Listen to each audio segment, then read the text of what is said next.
আসসালামু আলাইকুম এভরিওয়ান। আশা করছি সবাই সবার পরিবার পরিজন নিয়ে ভালোই আছেন। আমিও ভালো আছি আলহামদুলিল্লাহ। তো আজকে নতুন একটি ব্লগ নিয়ে আপনাদের সামনে হাজির হয়ে গেছি।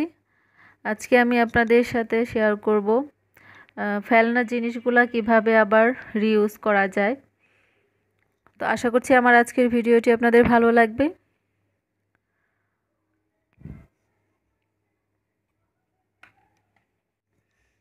তো চলুন চলে যাই মূল ভিডিওতে। প্রথমে আমি যে জিনিসগুলো আমি আবার নতুন করে ইউজ করব সেগুলোকে আমি কালার করে নিচ্ছি। তো এই প্রথমে দেখতে পাচ্ছেন একটা ছোট্ট একটা মগের মতো, এটাকে আমি কালার করছি। এটা আসলে হচ্ছে একটা নুডলসের বক্স ছিল মেবি, অথবা দইয়ের। তো এটাকে প্রথমে আমি মাটি দিয়ে গাছ লাগিয়ে নিয়েছি, এরপর আমি কালার করছি।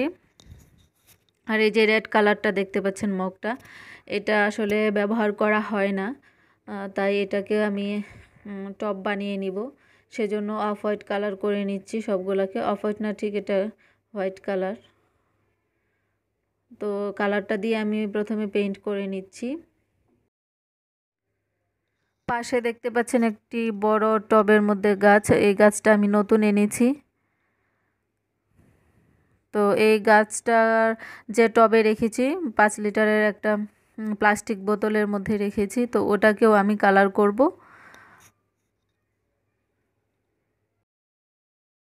আর প্লাস্টিকের বক্সটা যেটা আমি একবার কালার করেছি, এটা আর মগটা যে পাশে রাখা ওই দুইটা, এগুলা কিন্তু আমি আবার কালার করে নিব। একবার কালার করলে হয় কি, কালারটা দেখতে ভালো আসে না। তো প্রথমবার কালার করার পরে আধা ঘন্টা পরে এটা শুকিয়ে যাবে, শুকিয়ে যাওয়ার পরে আমি আবার নতুন করে কালার করে নিয়েছি।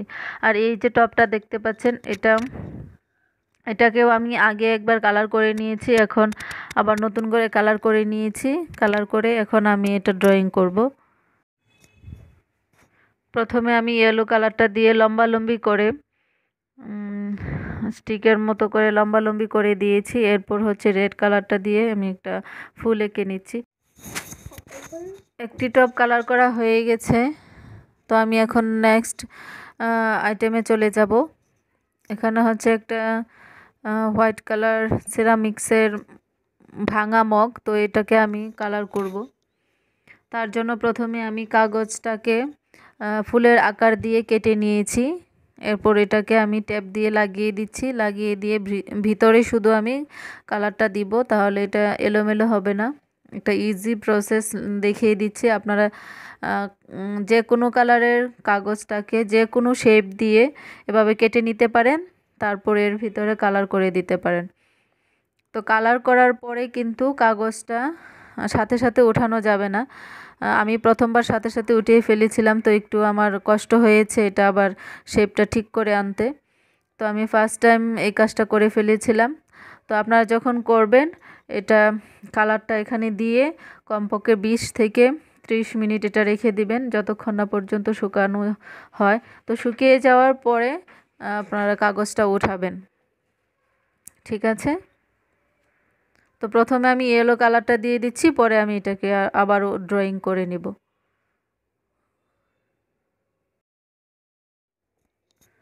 প্রথমে আমি বাইরের অংশটা কালার করে নিয়েছি, এবার আমি ভিতরের অংশটা কালার করে নিব। তো এখানে ভিতরের অংশটা দেওয়ার জন্য আমি রেড কালার আর গ্রিন কালারটা একসাথে করে নিয়েছি। তারপর এরকম কফি কালারের মতো একটা কালার হয়েছে। এটা এখানে ব্ল্যাক কালার দেখাচ্ছে, বাট এটা কিন্তু ব্ল্যাক কালার না।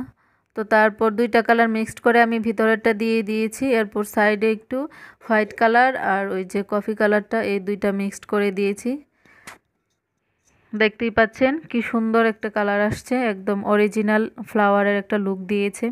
আর এটার জন্য আমি কটন বার ইউজ করেছি। তো ফার্স্ট টাইম যখন কালারটা করি, কালারটা কিন্তু একটু হালকা হয়, সেজন্য আমি আবারও আরেকটু কালার করে নিচ্ছি, কালারটা যেন একটু ডিপ হয়। তো এরপর হচ্ছে এটা আমি শুকানোর জন্য রেখে দিব 20 থেকে 30 মিনিটের জন্য। আমি এই মগটাতে মোট 3টা ফুল আঁকছি, তো সেই জন্য আমি প্রথমে একটা ফুল এঁকে নিয়েছি, এখন আবার আরেকটা ফুল আঁকবো। তো সেম প্রসেসে আমি আরও 2টা ফুল এঁকে নিচ্ছি।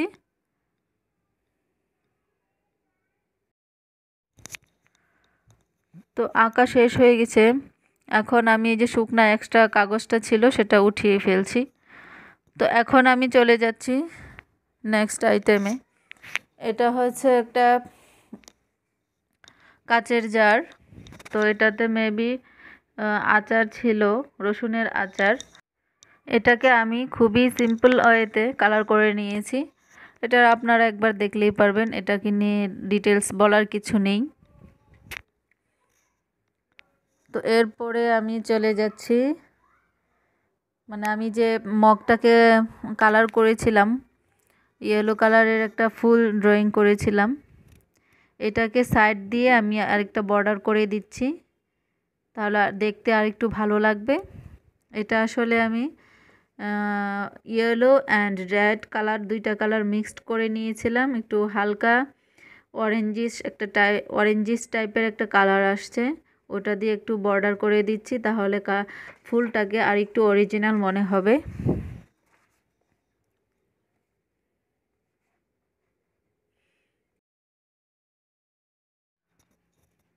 এখন আমি রেড কালার যে মগটা দেখতে পাচ্ছেন, এটাকে কালার করব। তার জন্য আমি প্রথমে গ্রিন কালারটা নিয়ে নিচ্ছি। গ্রিন কালারটা হচ্ছে ফুল গাছের যে বডিটা থাকে সেটা দিয়ে নিচ্ছি। এরপর হচ্ছে রেড কালার দিয়ে আমি ফুলটা ড্রয়িং করব।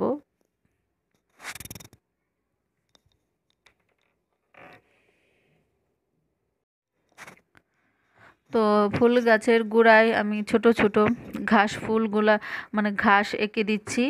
তারপর ঘাসের মধ্যে ছোট ছোট কয়েকটা ফুল দিব, মানে মনে হবে যে ঘাসের মধ্যে ঘাস ফুল যেগুলা থাকে ছোট ছোট, ওরকম ছোট ছোট কয়েকটা ফুল দিব। এই টপটা কালার করা হয়ে গেছে, উপরে রেড কালার আর নিচে হচ্ছে ঘাসের মধ্যে আমি কয়েকটা ছোট ছোট ইয়েলো কালারের ফুল দিয়েছি। তো এরপর হচ্ছে নেক্সট একটা টব, ছোট্ট টব এটা একেবারেই।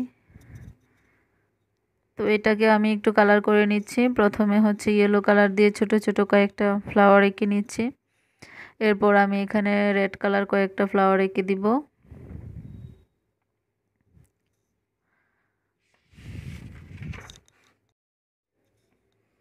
প্রথমে ইয়েলো কালার দিয়েছি, এখন আমি রেড কালারটা দিয়ে সেমভাবে ছোট করে ফুল এঁকে দিয়েছি মাঝখানে মাঝখানে। তারপর হচ্ছে এই ফুলের মাঝখানে আবার আমি রেড কালারটা দিয়ে ডট ডট দিয়ে দিব, তাহলে দেখতে একটু কালারফুল লাগবে।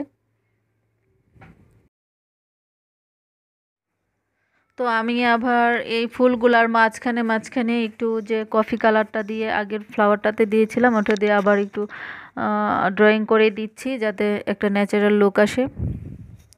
তো আমার এটাও ড্রয়িং করা শেষ, প্রায় সবগুলাই শেষ হয়ে গেছে।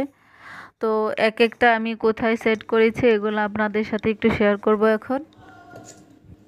এই যে দেখতে পাচ্ছেন আমার হাতে টপটা, এটা আমি উত্তরা থেকে নিয়ে এসেছিলাম, 350 বা 400 এরকম ছিল। তো মান্না এটা ফেলে দিয়ে ভেঙে ফেলেছে। তো আমি আবার এটাকে রেড কালার যে মগটা আমি কালার করে নিয়েছি এটাতে রেখে দিয়েছি। এটা হচ্ছে আমার ড্রয়িং রুমের কর্নার রেখেছিলাম, তো ওখানেই আবার রেখে দিয়েছি। এটা খুবই ভালো লাগছে, ভালোই ম্যাচিং হয়ে গেছে। আর এটাকে আমি রেখেছি আমার ডাইনিংয়ের উপরে। এটা আপনারা যারা আমার ভিডিও রেগুলার দেখেন তারা দেখে থাকবেন, আমার ডাইনিংয়ে থাকে এটা। আর এই টপটাকে আমি রেখেছি আমার সৌরকের উপরে, আমার দরজার বাহিরে, ওখান দিয়ে ঢোকার সময় মানে এটা সব সময় চোখে পড়ে। আর এই ছোট্ট টপটাকে রেখেছি আমার ড্রেসিং টেবিলের উপরে। এটা আমার খুবই ভালো লাগার একটা টপ। আর এই মগটাকে আমি রেখে দিয়েছি চামচ রাখার জন্য রান্নাঘরের এক কর্নারে। তো এই ছিল আমার আজকের ভিডিও। তো আমার ভিডিওগুলো যদি আপনাদের ভালো লাগে অবশ্যই লাইক এবং কমেন্টস করবেন আর আমার সাথে থাকবেন। আপনারা সবাই ভালো থাকবেন, সুস্থ থাকবেন। আল্লাহ হাফেজ।